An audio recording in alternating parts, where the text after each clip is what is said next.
brothers and sisters, I'm trying to reach you. Just an average man, I'm not a preacher.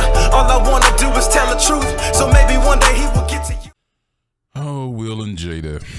Well, you know, Will Smith actually did come out and apologize. And it wasn't until after that I realized Chris Rock actually has some touring going on. When's the last time you heard of a Chris Rock tour, right?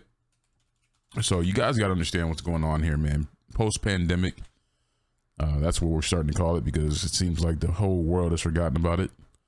But Chris Rock is, you know, just like almost every other comedian and actor, or comedians at least, who rely on tours, he's been sidelined for a bit. And I'm not gonna say Chris Rock was washed up or anything like that, although he hasn't been the same. His name hasn't had the same power that it used to, but we know he's still Chris Rock. Well, anyway, this seems to be his comeback tour. He's doing his own tour, and then he's also doing I think he's doing some stuff with Kevin Rock on one of his tours coming up. So Chris Rock is definitely on the scene, trying to get his name back up. And the timing of the Will Smith incident is just very convenient for the both of them, right? I mean, Will Smith also, I would say Will Smith's name hasn't been, you know, rock solid over the years, but in the past few years we've seen Jada just completely drag it through the mud, and some of his movies haven't been so great, even though he just won Best Actor this year. But you know, Will Smith, he has a lot going on. He has the Bel Air project. There's a show based on Bad Boys that I'm not sure he has any involvement with, but I'm sure he'll get some kind of royalties for it.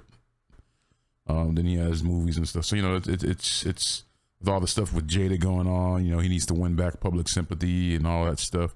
It's just a really, really convenient way to kind of push both of these men into the stratosphere, because that's all the world could talk about for 2 days was Chris Rock getting slapped up by Will Smith.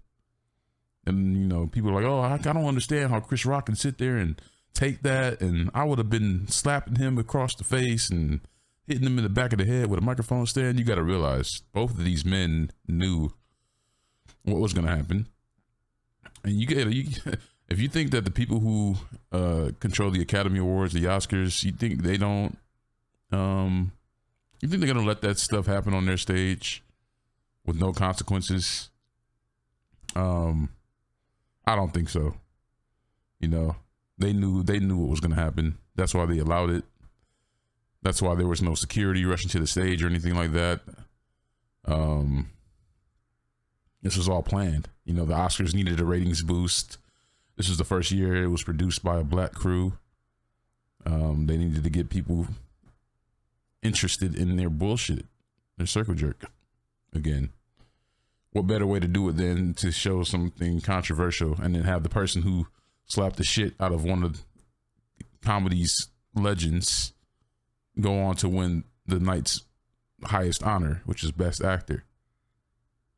It's all just a little too convenient, man. And there are a lot of other little things about this situation that kind of made me take a pause at, you know, just what's going on, because Chris Rock claims that he never knew Jada had traction alopecia, which could be true, right? It's not like a condition that someone advertises. It's not something that's like life threatening. So it's not like, you know, when he's making a joke, he thinks he's just making an honest joke. He probably thinks Jada, you know, is trying to make a fashion statement. Now we know that not to be true. Now, if Jada had some form of cancer causing her hair to fall out, now that's even more incendiary. But traction alopecia is not cancer. It's not a life-threatening condition, but it is a condition that most women are understandably sensitive about. And it's not only women either. Men deal with it too. But, you know, of course, men are not quite as sensitive about their hair for the most part. So, understandably, it would be understandable why Jada would be upset, right? And she looked upset, like, but the fact that Will Smith was laughing at her, Will Smith was laughing at the joke until he realized that she wasn't having it, right? So he got up, he goes onto the stage before his time, and he slaps the shit out of fucking Chris Rock. And Chris Rock sits there and he braces for it. He's smiling through the whole thing. He leans into it, actually. And then Will Smith goes back to see, keep my wife's name out your fucking mouth. That was some good acting, Will Smith. I'm telling you, that was some good acting. Then you got Denzel Washington chiming in. And so you got all these strong black Hollywood stalwarts coming together in this big production. Sparking more conversations about the gender debates and more conversations about the black family and healing, and which is good on that side of it. And I think that's the side that the Most High has his hand in for our good, because I feel like every situation that happens, there's a sinister side, but at the same time, the Most High is using their hand against them to benefit our people at the same time. Because it was a healing moment to see a black man stand up for a black woman, especially in the public eye like that, by two highly, decorated and respected figures in the entertainment industry, even though entertainers are nobody to really look up to. They're just people at the end of the day who get paid a lot of money to deceive people, if you really want to think about it like that. But yeah, it was, I'm sure it's going to be a healing moment for a lot of people. And this whole Will and Jada saga, it's starting to feel like they want to make it a healing moment for everyone to be able to witness. Okay, our family was broken and now we're trying to fix it. And here's why, and here's how, whatever the true motive behind that is, I don't know. Obviously I always think it's just, publicity stunts, but maybe they really do want to air out their family drama in public just to help people, hey, if you want to believe that, hey, I ain't got no problems with that.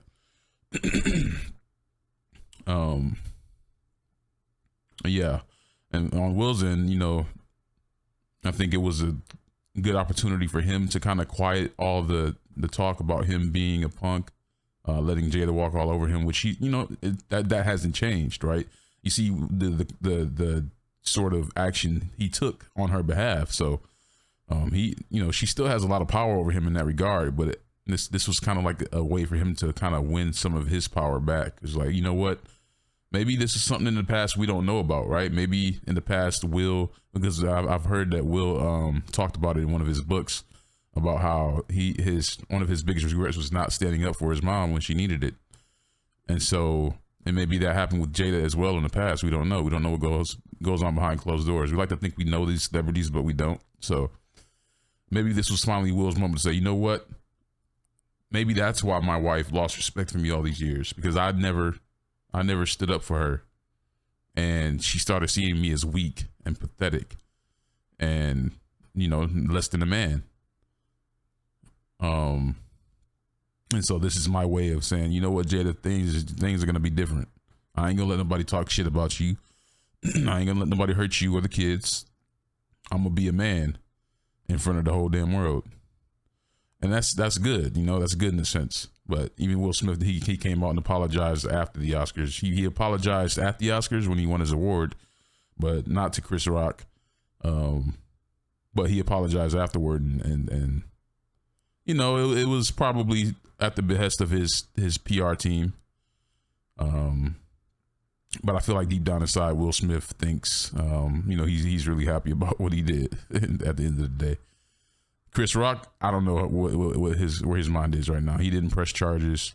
Apparently, they know each other well. So, I was telling some friends, I think, the way he responded seemed like someone who would respond in a way that they really respect the man, and they didn't know that they pushed a button, and they didn't want to escalate it to the point where it destroyed their friendship. I'm not sure what kind of friendship Chris Rock and Will Smith have had, or what kind of relationship, but that's neither here nor there. Like I said, it was all really convincing, but then you have to question. It's like, okay, there's a room full of actors here. Everyone here is literally an actor, what, is any of it actually true or real, what we're seeing, or are they just doing a really good job at acting? So I don't know. Anyway, you guys have gotten my conspiracy take on it.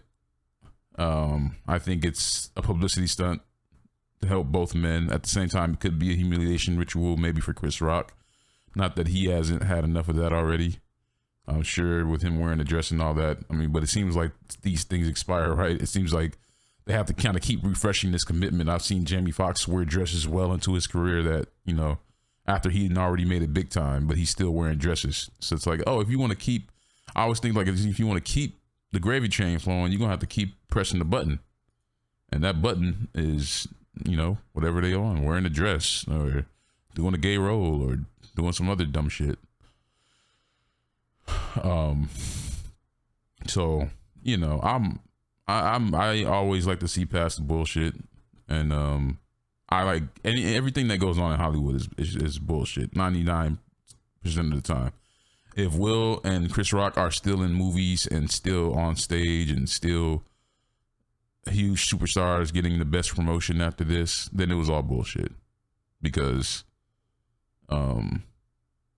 especially in this age of cancel culture, Will Smith going on stage and assaulting somebody, people are not, people in this day and age, people would call for his head normally, right? Then they'll start losing all sorts of sponsors and contracts and this and that and roles. They'll get blacklisted in the industry like Monique did. The people who really piss Hollywood off, they have almost no chance to come back unless somebody comes and plucks them out of irrelevancy. Because it's a gatekeeping industry.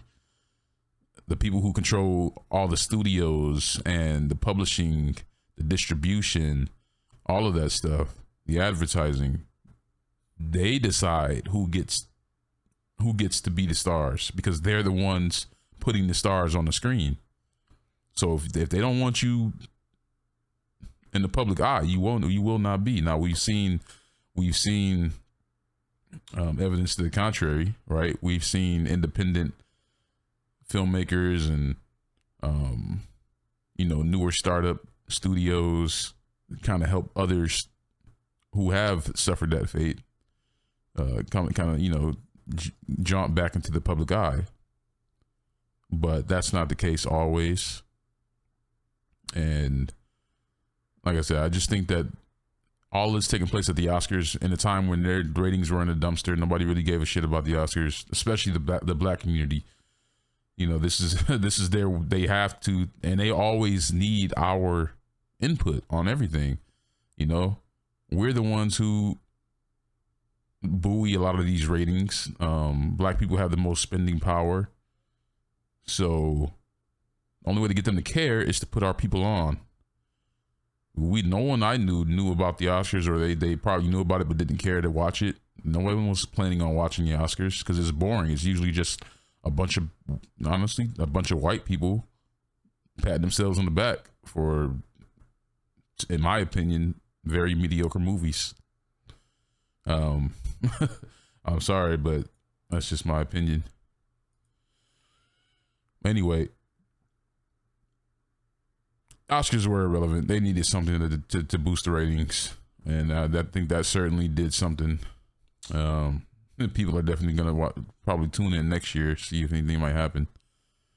I'm not, but whatever. This is just one thing. Like everything else that happens, we're gonna forget about this in a couple of weeks. The memes are gonna last for forever, but it's going to die down, and we're going to be looking for the next thing to talk about. So let's not get too caught up in this, but just wanted to touch on that dynamic between Will, Jada, Chris, and what I think could actually be happening behind the scenes. And then at the same time, this conspiratorial angle behind it in terms of like the devil's plans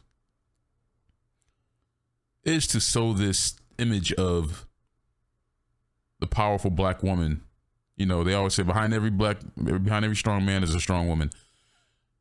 To get one of the world's greatest talents to do what he did in the public eye on global television, that shows that the woman has so much power still over men, and that men should step out of the box and out of their comfort zone and go above and beyond to do whatever they need to appease their woman. So it's kind of like a double play on their end, right? They get the promotion, they get the ratings, and then they also get to continue to program the public to believe that women are so important that we should risk our freedom, because that's what Will did. If Chris Rock really wanted to press charges, he could have. Obviously, Will Smith is not going to spend a damn hour in jail if he didn't want to, but over a simple assault. It was just a slap at the end of the day. Let's not act like he tried to kill this man. So there really was no consequence for doing what he did, except, you know, potentially losing the Oscars and the Academy's approval. But that didn't happen. So that's why I call bullshit on all that.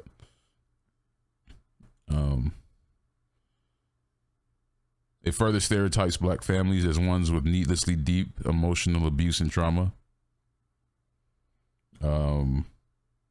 Which we all have, right? You know, but the black family is not the only one that has it. But that seems to be what, you know, every other group has the happy, perfect family, and our group is portrayed as someone dysfunctional.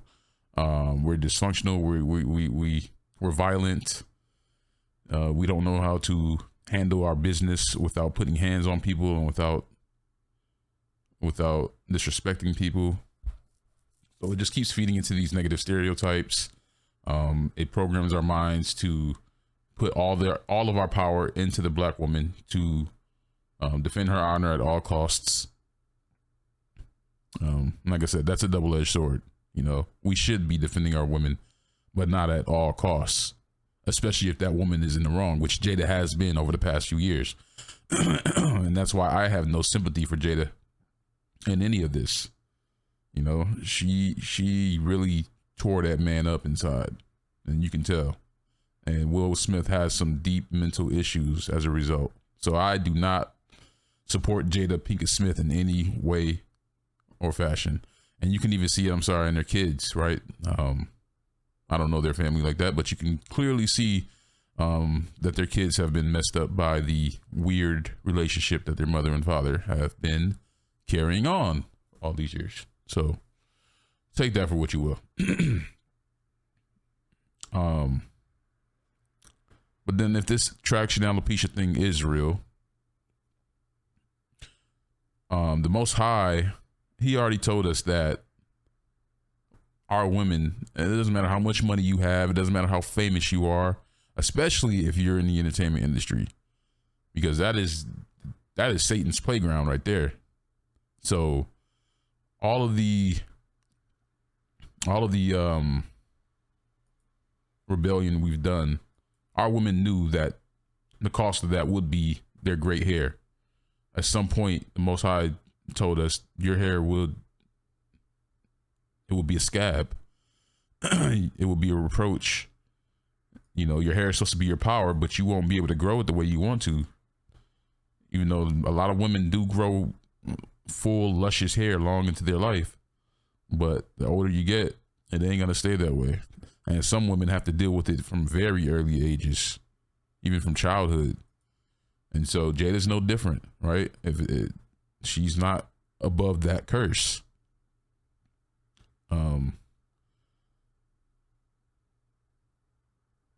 So that was one thing on the spiritual side. But like I said, I think it's a double-edged sword, because the Most High is showing us how we are to defend our women and how to honor our women.